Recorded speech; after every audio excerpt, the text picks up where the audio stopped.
The sharing of seats saga in the ruling five-party alliance does not seem like getting settled sooner than later.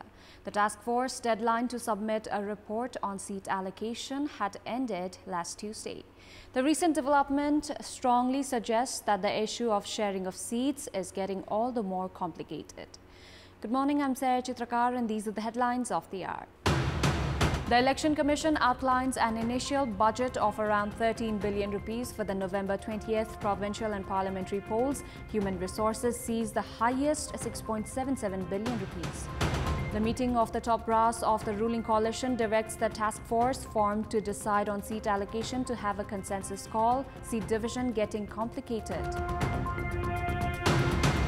Russian President Vladimir Putin agrees to allow independent inspectors to travel to the Moscow-occupied Zaporizhzhia nuclear plant via Ukraine. Guterres urges not to disconnect the facility from the grid. And Daniil Medvedev survives a Taylor Fritz blitz to reach his maiden Masters 1000 semi-final in Cincinnati. Madison Keys beats Elena Rybakina. The Election Commission has initially outlined a budget of around 13 billion rupees for the November 20th provincial and parliamentary elections. The Commission has been preparing to reduce the elections expenses to 10.5 billion rupees, speculating higher amount allocated under some headings. The Election Commission has prepared an initial budget of 13 billion rupees for the upcoming elections under 8 different headings. The Commission has allocated the highest 6.77 billion rupees for office management, human resource for voting centers and stations, and vote counting. Likewise, 2.49 billion rupees has been set aside for management of logistics, while under the heading Law and Political Party Management, 38.3 million rupees has been allocated. The Commission has allocated an expense of 174.6 million rupees projected for survey and foreign country related heading.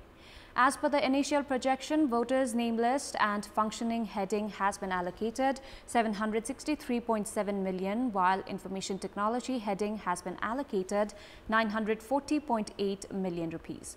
The Commission that had spent 600 million rupees on election education and information related training heading during the 2074 elections has allocated 923.4 million rupees this time around. Likewise, 937.5 million rupees has been allocated for administrative expenses. The Election Commission had spent 7.8 billion rupees while holding the elections in 2 phases in the year 2074 of Nepali calendar. The Commission that has been preparing to submit an initial assessment of 13 billion rupees election expense to the Ministry of Finance has a target of concluding the elections with an expense of 10.5 billion rupees. The meeting of the top-notch leaders of the ruling coalition has directed the task force formed to decide on seat allocation to have a consensus call. The meeting of the ruling coalition's 5-party meeting held at the Prime Minister's official residence in Balwatar yesterday directed the task force to present the report with a common view regarding the seat allocation for the upcoming provincial and parliamentary elections on 20th November. Coordinator of the task force, Congress leader Krishna Prasad Sitaula had informed about the development from yesterday's meeting of the senior leaders. The senior leaders gathered progress made by the task force and directed to finalize the sharing of seats within the team.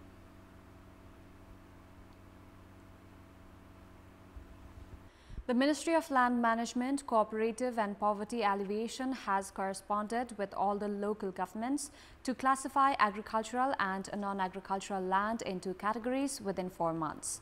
The government is making efforts to categorize lands to preserve cultivable land and increase production as per the Land Use Act.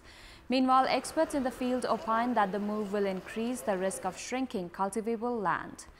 With the increasing trend of youths going abroad, around 20% of the cultivable land in hilly districts have been left barren amid lack of farmers. The local levels are having difficulty in bringing those cultivable lands into use, while individuals wanting to categorize those lands as a non-agricultural sector has been on the rise. The management of settlement and its increasing expansion has added further challenges in the categorization of land. According to the correspondence by the ministry, the local government is bound to classify cultivable and non-cultivable sector land within 4 months as per the Land Use Act 2076 and Land Use Rules 2079. The KP Sharma Oli-led government in the year 2075 had decided to increase tax on cultivable land that had been left unused continuously for 3 years. However, the decision has not been implemented.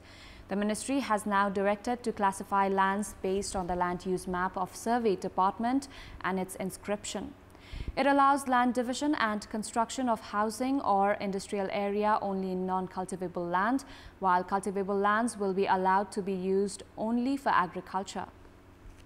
Speculations have been rife that the local government will come under intense pressure to classify agricultural land as non-agricultural. According to the Ministry of Agriculture, around 25% of the total land in the country, which is 3.1 million hectares of land, is cultivable. Statistics show that only 80% of cultivable land are being utilized for this purpose, while Bagmati province reported the least use of such lands.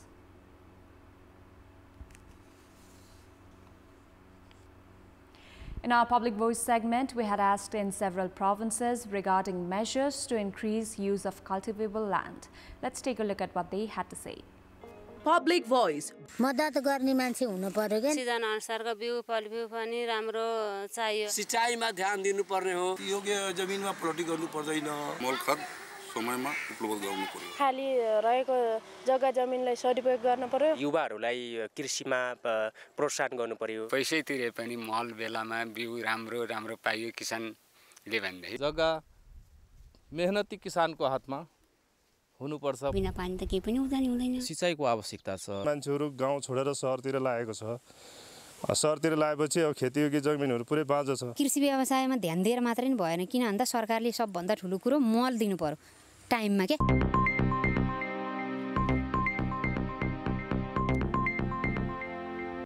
Time now for our segment, Public Pulse, where you text us with your opinion. Public Pulse. Here's the question: why has the compulsion to go abroad seeking employment opportunities not decreased? Your options are A, lack of opportunities, B, non-cooperative government, and C, lust to fly abroad. The voting is on. Type any WS, select your option A, B or C and send it to 34001 to share your opinion with us. And before wrapping up, here's a look at the top stories once again.